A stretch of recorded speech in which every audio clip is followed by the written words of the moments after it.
Welcome back to the LED Project podcast. My name is Kyle Krieger. This is episode 129, and we are thrilled to be joined by the host of the Podcast, Jason West. Did I say it right? Thank you. Yeah, that is right. You said West correctly. No, I'm kidding. Yeah, it's Podcast. Yeah. Oh man, you'd be surprised though. We were talking. I lived in Houston. How many people say Wisconsin down there? They asked me where I grew up, Wisconsin. Don't you mean Wisconsin? I mean, there's Wisconsin. I've heard Wisconsin. I also, I now live on the West Coast. I'm from the Midwest as well. And you would not be too pleased with how many people think Chicago is on the East Coast. Like, they just don't understand that. There's like, oh yeah, it is in the middle of the country. Like, oh yeah, it is right there. It's not on the ocean. No, it is not. They confuse the pictures of Lake Michigan and think that they're on the ocean. And this is why we need to pay attention to our teachers and vote, because there are a lot of people who don't pay attention to their teachers and vote. And Yeah, it's crazy. We're recording the day before the midterm elections, and it's so bonkers to me to just watch a little bit. And I don't think I ever really in Wisconsin or even in Houston, when I was in Houston, like midterm elections there were a little bit bigger, but right. When I was growing up, we had the same congressman for like 20 years. Right.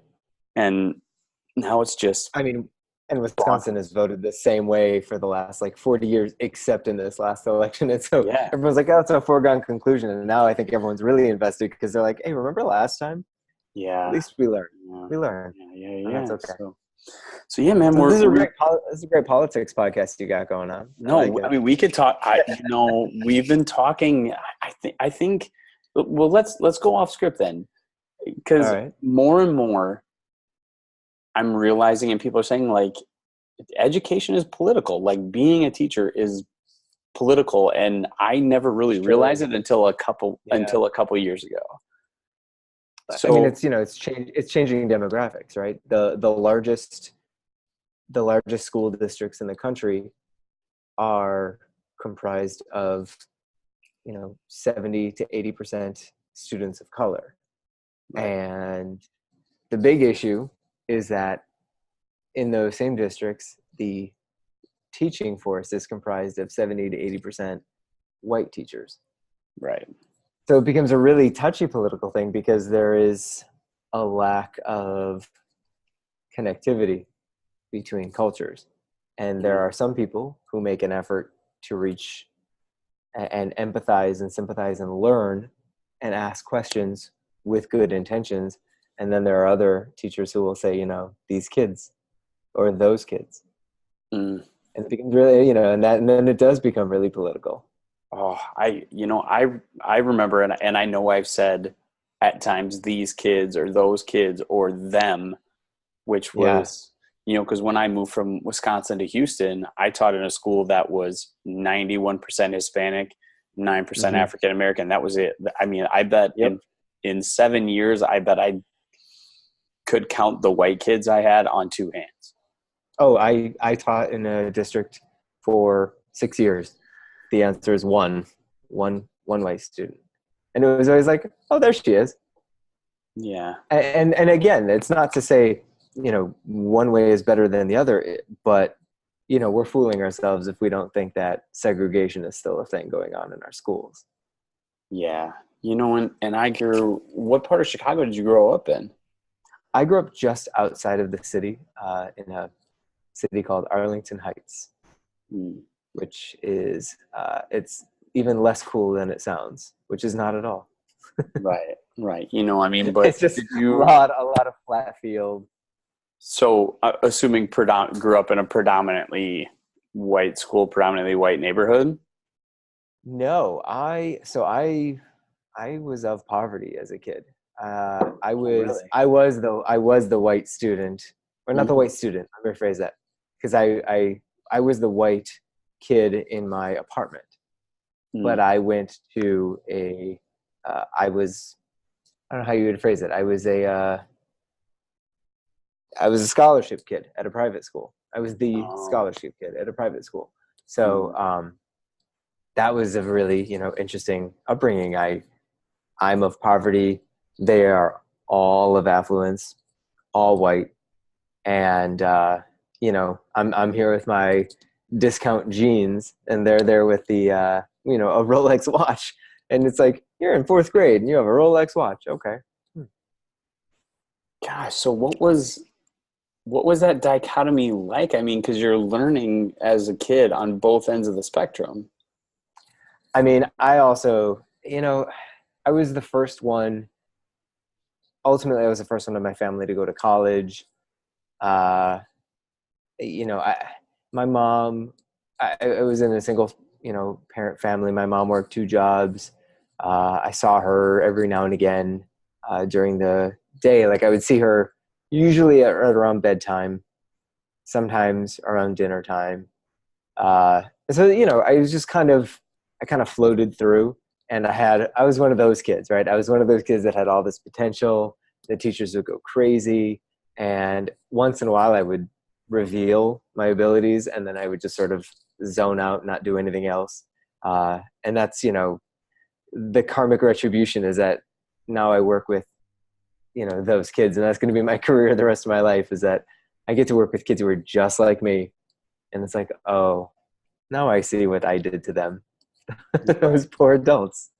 So Right. did you, so growing up, did you realize that you like were you aware that you had that potential, or was it just kind of something that wasn't even on your radar?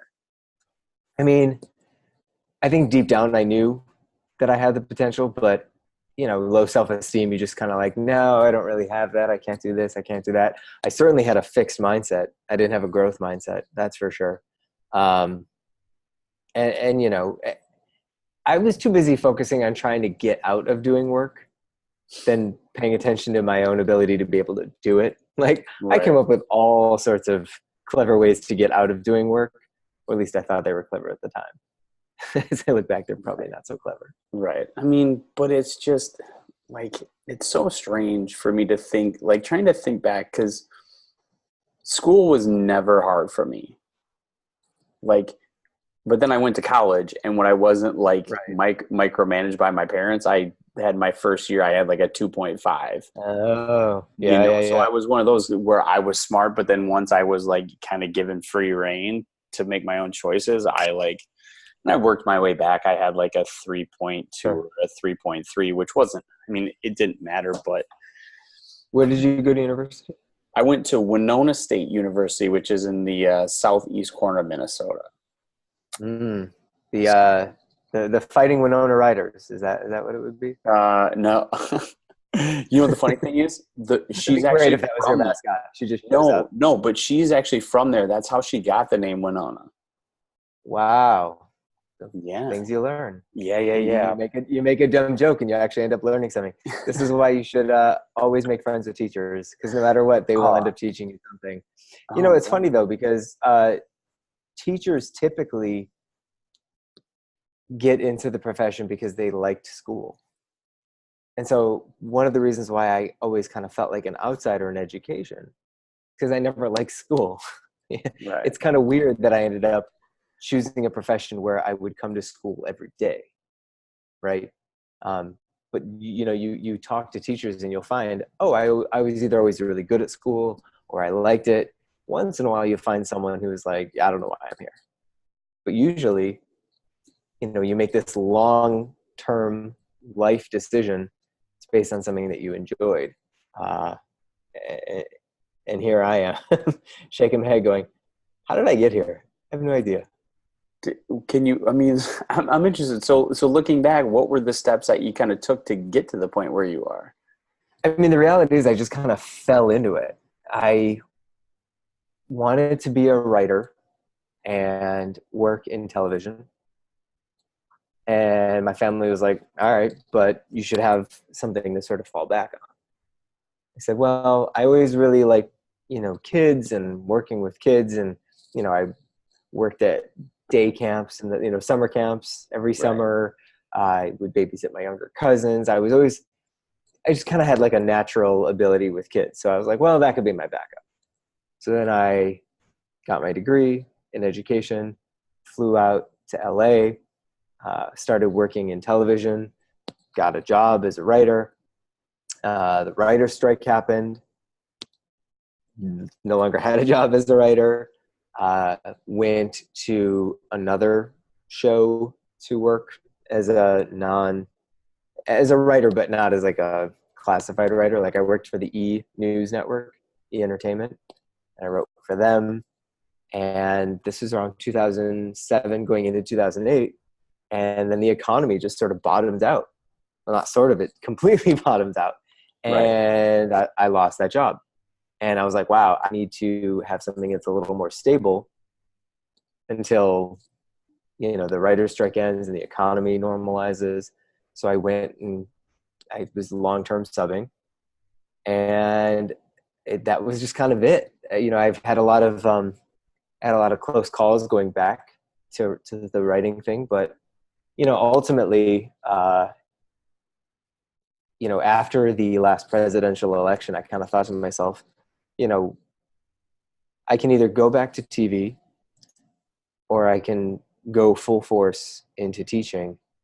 And ultimately, what impact am I having on the world, especially, on November 9th, 2016, I was like, well, what am I doing with, what's my impact going to be?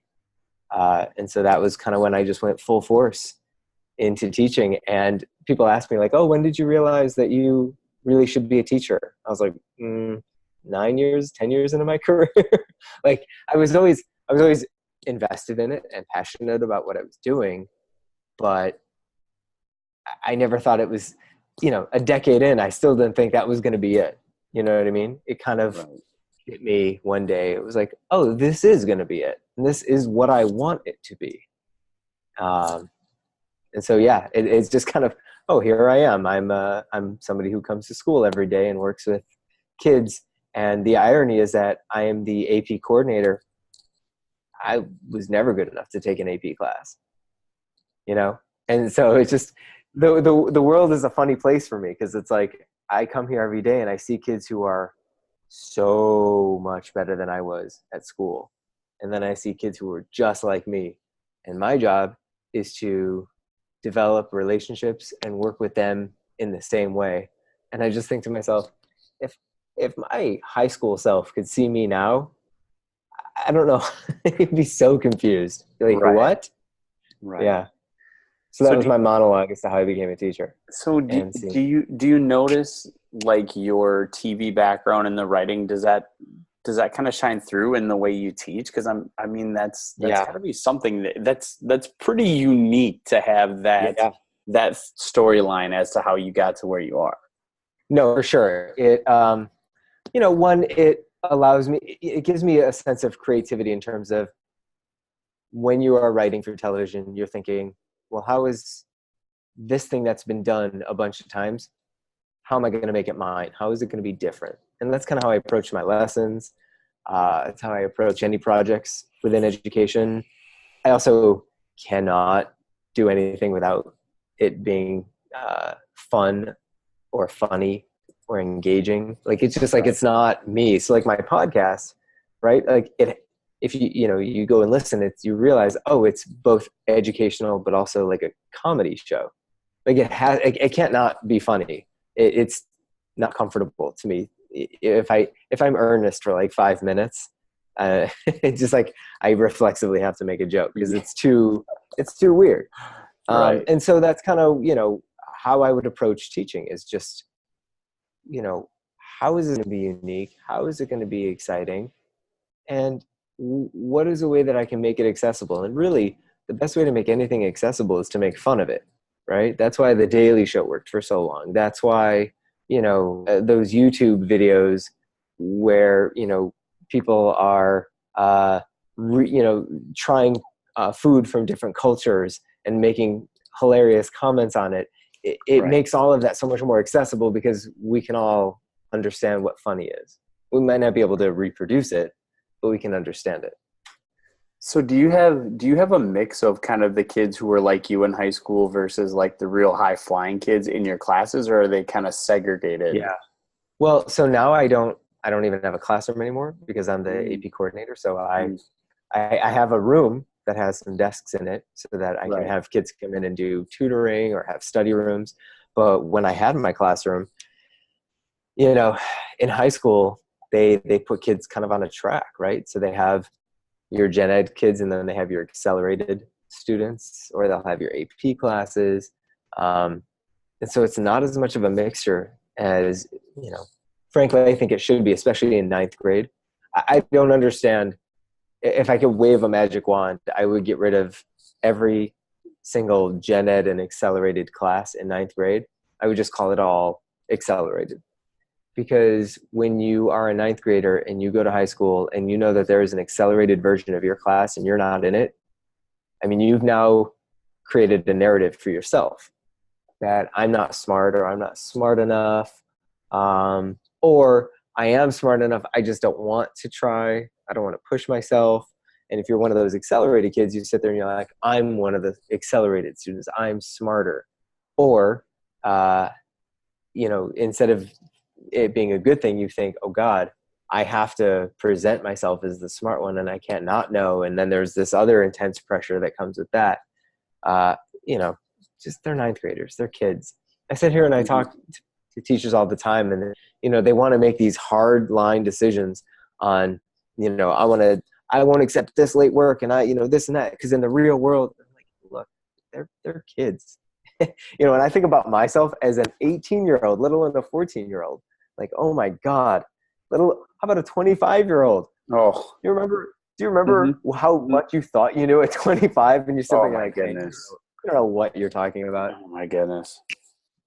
I'm 34, and the the understanding now of the just minuscule bit of knowledge I have compared to everything that's out there in the Yeah. world is insane I to mean, me. yeah.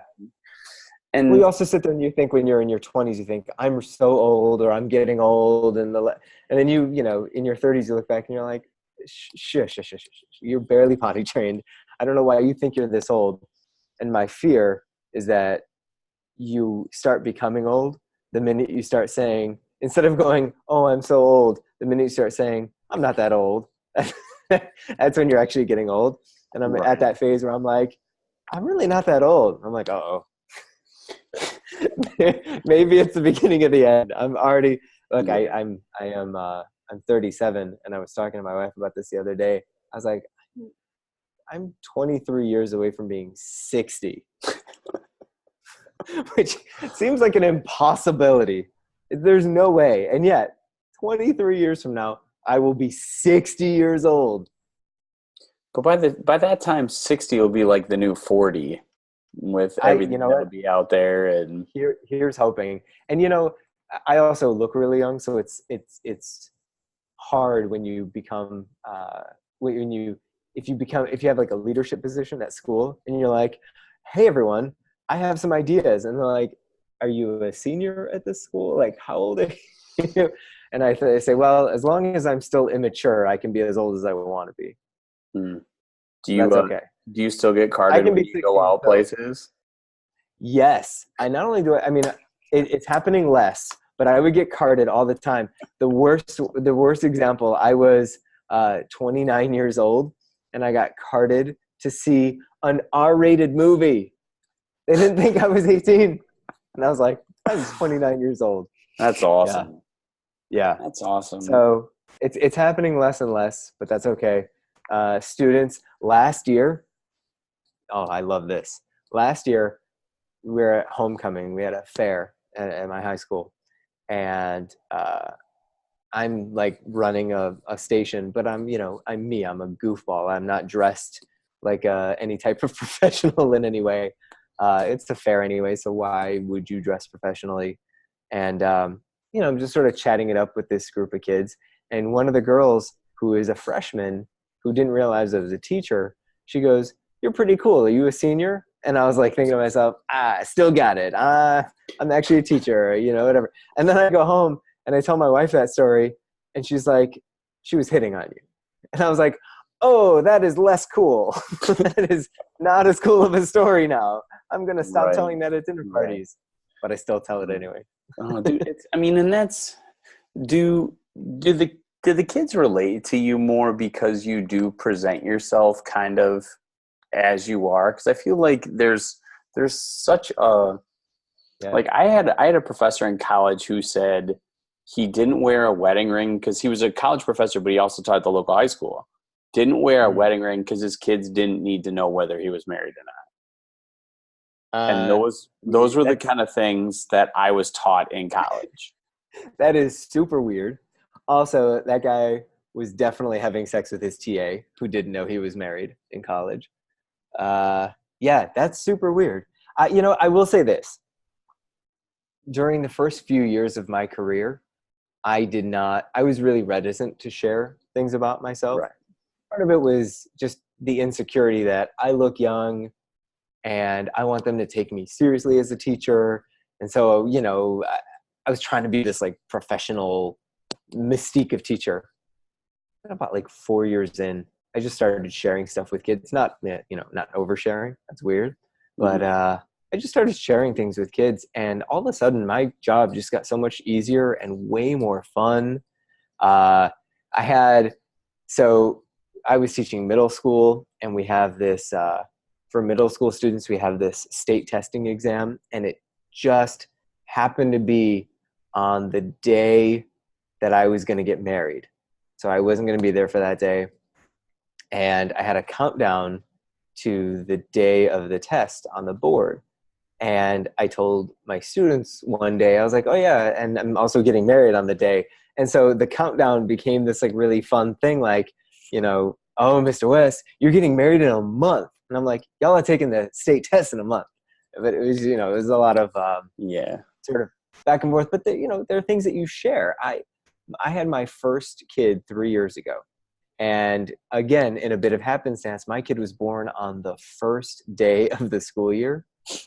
And of course, it was also my first day at a new school. So I missed my first week of work at my new school. So I had these freshmen who had no idea who I was. They were brand new to the school. I was brand new to the school. And I show up a week later and I'm like, oh, hey, I'm your teacher. I missed because I actually had a kid last week. And it was really funny is that whenever I would reprimand them for not doing what they were supposed to do, I would say things like, guys, we have been in school for 6 weeks and 4 days. You should know this by now, because I knew exactly how old my kid was. So I knew exactly how long we'd been in school. But those kids are now seniors. And I left that school because I got promoted to this new position at a new school. But, we talked about it all the time when they would come and visit. And I was like, when you all graduate, you're going to I'm still going to obviously have my kid, but that memory and that connection that I have goes with you, because every time I would see them, even if I hadn't seen them all year, because they're on the other side of campus and, they decided, I'm too busy. I don't have time to visit Mr. West. When I'd run into them, they'd say, oh, how's your kid? And then I'd show them photos and they go, oh my gosh, she's so big. I remember when she was born. And, when those kids graduate, that was going to go away. And so, but again, when you share things with your students, your whole job comes to life, and it makes teaching, classroom management, it makes all sorts of things. I once had a student who told me that he couldn't help swearing in class. And I was like, bro, you can help it, because I'll tell you what, if my 2-year-old was in this classroom and you swore like that, you and I would have a problem. And he was like, yeah, that's true. That's true. So, Yeah, I mean, the thing that struck me too, because I went through that same thing too, and I think so many brand new teachers are like, I got to be teacher serious, but like as the years go on, don't smile till November or December. Yeah, it's just like the worst. And maybe it's just you gain experience and you learn that those things, like you said, like your daughter being born, those are the things that really like create that thing. I take myself so much less serious now than I did at 24. And it's so, I think it's maybe just a point where, whether it's in life or in teaching, you just realize there's so few things that actually really, really move the needle and really matter that oh man, it's so funny. Cause I went through that same thing of being like, I had to be a teacher. Yeah. And the worst part is that the people who tell us this, they're supposed to be the gatekeepers. They're supposed to be the ones that, further our teaching, and instead they just hold it back. They misrepresent what we do. And it makes me crazy. You hear these people, but of course on the other end of the spectrum, there are people who, I think that love and rigor in a classroom are not mutually exclusive. And I think that some people take rigor way too far. And it's like, but there's humanity here. There's like a sea of humans, future generations that you are working with. And then on the other hand, there are people who take the love way too seriously. And it's like, they have to learn things, because you can't just, coddle them and tell them how much they're special and loved. Like, they actually have to do things. Right.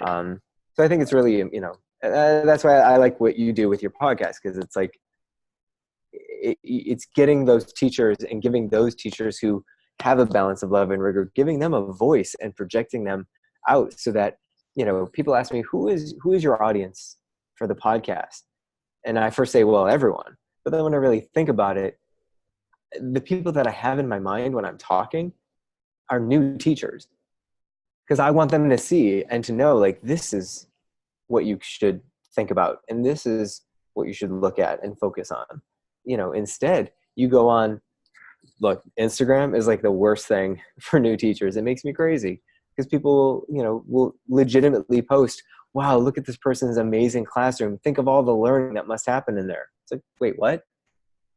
No. Just because it's beautiful doesn't mean that learning is happening. It just means that they have spent a lot of time and money to make their class beautiful, and then have posted it on the internet. Right. Yeah. We have a friend who teaches outside Atlanta. His name's Eric Crouch. And we were talking to him last week, and he was like, my room's got gray walls and there's a deer head hanging up there. And he's like, my kid, he's like, I made a man cave because that's what I do, and he was very much of the point in that, your classroom is what you make it. But I really want to come back to your point about gatekeepers and kind of the podcast. I think I love being able to do a podcast because there are no gatekeepers. There was no one that gave us permission to do this. And I'm interested in how that compares to your TV experience, because, with TV, you really had to, it seems like there's a lot of gatekeepers there that decide what gets on and what doesn't. So I'm interested how those two things kind of mesh on your podcast. Cause it's so really all we don't have to do anything. Like, we just do it. Well, okay. So, to process that a little bit, or to break that down a little bit, there's nobody that's giving us permission. Right. But there are always gatekeepers, no matter what you do, because one, the gatekeepers can be the audience. They're just like, I'm not going to listen. I'm good. Right. There are other gatekeepers, like people in your district and your bosses, right?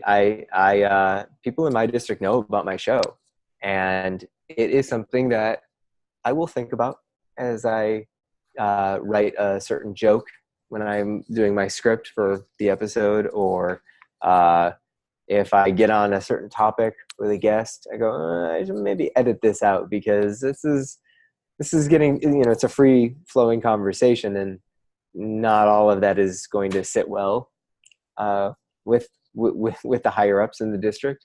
And so, there are gatekeepers in that respect, but really this is just intrinsic motivation. I want to do something, and I want to be creative in how I do it. And I want to reach people who are new teachers, who are open-minded teachers. I want to reach people who are not in education, because it makes me crazy. And I'm sure you've had this experience. You talk to people who aren't in education, and it's really like the same handful of talking points, right? It's, oh, I couldn't do what you do. You're a real American hero. Or, hey, how about those summers, huh? Or, oh, is Common Core the worst? Or, oh, how about that Betsy DeVos, right? maybe the fifth one will be some, weird statement about unions, for or against it. It's really all people talk about. Mm-hmm. Nobody actually knows how to talk about education, which is crazy because we've all been to school.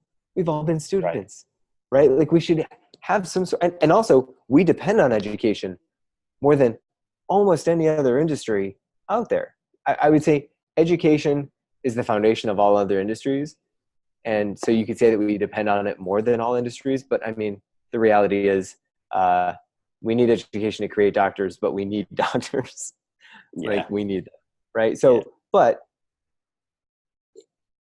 nobody can talk about it. And so that was sort of the driving force for making my podcast is, hey, let's have a conversation about education. And it's not just teachers that I'm going to talk to. I talked to somebody who is a beer sommelier, a cicerone.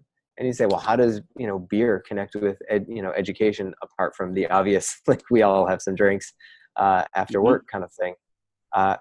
And by the end of the conversation, both he and I realized like, wow, you are actually just an alternative educator. You're learning something. You're learning a content area. For him, it was beer. You are going to then take that information and share it with people who don't know this information. You're going to give them experiences. It's going to be experiential learning, and you're going to help them understand how that could apply to their life. And then they're going to take that information and share it with others. That's teaching, right? Right. By the way, I talk a lot, and I tend to ramble and monologue, which is why have gotten really good with editing and why I can't just film my podcast in one take. Right. So if I'm talking too much, please, this is your show. I love that. But then, you add, and this just happens to be the fresh thing that's up there, but everyone across the country has seen the pictures from Idaho of a group of teachers making a Halloween costume of a border wall and Mexicans, and having the district say it was a diversity and team building activity. And I mean, that it wasn't well thought out. That's the language. It just really wasn't well conceived. Okay. But then, teachers across the country who are doing amazing things, like the teachers you interview or we interview, they get pushed to the back burner. Like that's never even the story. And I just, with social media, I feel like teachers see each other doing great things, but it doesn't seem like there's a lot of like regular people like parents and community members who are seeing the great things that teachers do. 100%. They see that picture on CNN. Yeah, there's a bit of an echo chamber, that's for sure. The other thing that they see that really drives me crazy, and that other people tend to see as well who aren't in education, apart from like the Pinterest-worthy stuff that's like, Pinterest-worthy doesn't mean pedagogically sound. It just means that it looks nice. Or like, look at these cool worksheets. Yeah, those are cool. But did the kids understand them? Did they do well with them? Were they able to then achieve on an assessment at a higher level because of those? Like, tell me more. Don't just show me something cool. The other thing that people tend to see online, and this is the thing that makes me crazy, if I could start a crusade against the social media account called Bored Teachers, I would. I mean, I would just pull up my flag and say, let's go. Bored Teachers makes me crazy because Bored Teachers puts up, these memes like, thank God the weekend is here, or when it's Sunday and you remember that you have to go back to work tomorrow and everyone's like all sad. It's like, then quit. Like, don't be a teacher if you are miserable doing it. Don't project that we all hate what we're doing, or that we're just, how many of you are just waiting to winter break? How many of you are waiting to retirement? Make that happen earlier. Like, this is not something that you should be feeling as a teacher. And if you are, then maybe leave, because that's not, no kid deserves that. If that was my kid and his teacher or her teacher posted something that was like, can't wait for spring break to get away from these kids, or when it's the weekend and you remember you have to go back to school, I'd be like, I don't want this person as my kid's teacher, because they clearly don't want to be there, right? And that kind of stuff makes me crazy. And that's the kind of stuff that you see on the internet teachers and non-teachers share that stuff alike, because, you know, on the one hand it is funny, but on the other hand, it totally misrepresents what we do, and it makes me crazy. Yeah, and I feel like just hearing you say that, like the name. I mean, if you're a board teacher, like you're probably not doing it right. So to kind of wrap this thing up, you know, with your podcast or even with our podcast, how do you think we reach a broader audience? How do you think we start to, or not start to, but continue to tell the story to where it gets out there and kind of cuts through some of that echo chamber? Man, that's the $10,000 question, the magic bullet. I have no idea. I mean, I'm hitting the fence to see if there are any weaknesses to break through. But I think, you know, we just have to keep making the efforts to share what we know with people who are willing to listen, who are both in education and not in education. And I also think we have to do a better job of propping one another up who are doing things that are good for kids. Not just, oh, they make school fun, or not just they make things look nice, or not just, you know, they prop me up, so I'm going to prop them up. Like, we just need to do a better job of identifying those that are doing what we believe they should be doing and promoting that, which is why I'm grateful that you had me on this show. Like, you found me, like, you just reached out to me. Hey, I like what you're doing. Do you want to be on my show? Like, that's what I'm talking about. Like, that kind of stuff where I want my audience to hear what you have to say, right? Or I want people I know to listen to what you're talking about or to see what you're doing. I think that, I don't know if that's the right answer, but I think that's really the only way we're going to get there. Yeah, you know, and I think too, and to your point, you know, circling back to your experience, like, and I think we have to be open to the fact that what's good for every kid is different. Like, there's such a difference in that. But gosh, man, I feel like we just started and we've gone 45 minutes, and I know you with two little ones at home got to get going. So for people that want to connect with you, listen to your podcast, or connect with you online, how can they do that? Well, I have a website, teachmemrwest.com. I have the same username on Instagram and Twitter and Facebook at teachmemrwest. The podcast is called Podclass. So you can email me if you have any questions, podclasspod, podclasspod @gmail.com. That's about it. I try to release an episode every week. It's admittedly getting harder now with the second kid, but I'm still sort of managing to do that. I am modeling my show after what I know in television, which is there are going to be breaks and there are going to be seasons, right? So at the start of every fall will be a new season, but there'll still be like a break during the winter holiday, a break during spring, a break during Thanksgiving. You know, that's just kind of what you would get for the new episodes of TV. It's a new episode a week, but extenuating circumstances, there wouldn't be an episode whether it's a holiday or whatever.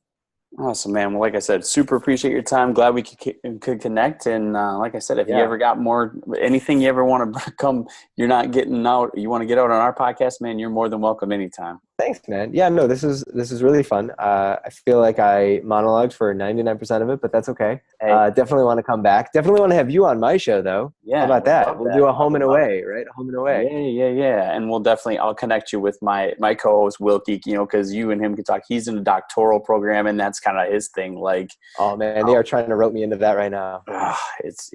What he's doing is bonkers, and just so, like, but no, man. So tell me as a impartial person, my wife is a physician, and the idea that I might that I might start a doctoral program just so that I can have on every patient doctor's way to make my wife a little crazier, does that make me a bad person? No, it does not. It doesn't make you a bad person at all. I would. My wife is like, you are the peskiest person. And I'm like, I just want to get a PhD just so I could be like, we're both doctors. It's the same. Yeah. That's like when I think it's the movie The Hangover, where the one guy is a dentist and he always claims to be a doctor, and they're always like, Oh "No, yeah, I'm the you're not a doctor. doctor, Yeah. you're a dentist." So, no, It's man. like the Seinfeld episode. Oh, for sure, man. But like I said, Yeah. thanks so much for coming on the podcast, and hopefully we can connect Yeah, again man. soon. Thanks for having me.